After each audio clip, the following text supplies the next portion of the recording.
Here are 3 phones I recommend if you're on a tight budget but you still want an Apple device. I'm going to save the best one for last, but do not get me wrong. These other 2 devices are really good, and you should get them as well if you have the budget for them.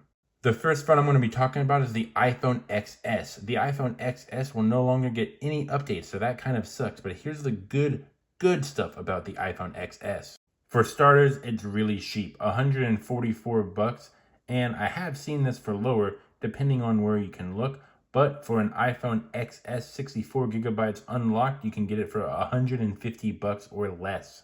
This device does have fast charging, which is very nice to see for a phone that you can get for a pretty affordable price. This device is capable of playing very intensive games like Roblox.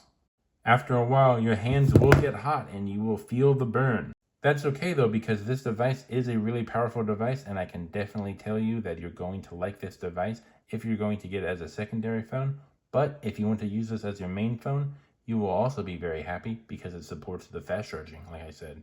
Let's not forget the camera. It supports 4K at 60 frames per second. The rear cameras are only 12 megapixels, but if you use an app like Blackmagic Camera, you can definitely get enough usage out of this device. The next device on the list is the iPhone 11. Man, this is one of the best devices that you can get in this current age because it is still supported with iOS 26. This device has the A13 chip, meaning you can play a lot of games pretty well even with old hardware. This device also has 4K 60 frames per second, which is an amazing thing to see because this device, like I said earlier, does still get updates. The rear cameras are 12 megapixels, which is good enough for modern day usage as long as you don't plan on making a movie.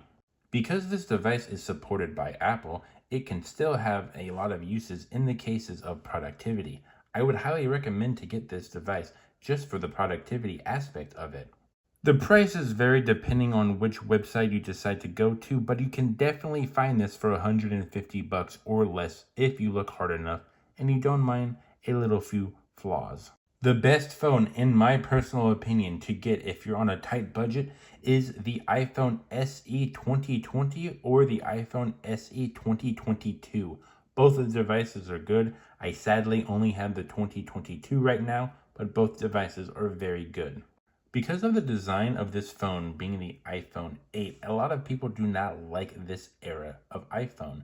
So it's very affordable. You can get this for very affordable prices such as $120 or less. Though it's the best, in my personal opinion, to buy, it does have a major flaw, being that it can only go to 4K at 30 frames per second. It does have 60 frames at 1080p, but a lot of people want that 4K resolution.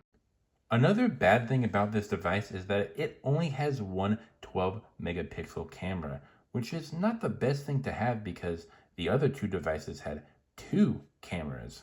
That being said, this is a device that also supports fast charging, like the other 2 that do.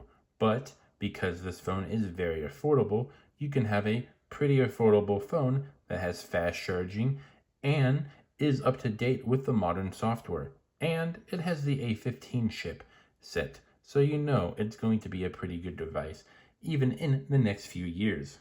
I will say though, because of how small the screen is, gaming on it is pretty bad unless you want to do some retro stuff. Then I guess it's okay. So which device do you believe is the best deal? Let me know in the comments down below.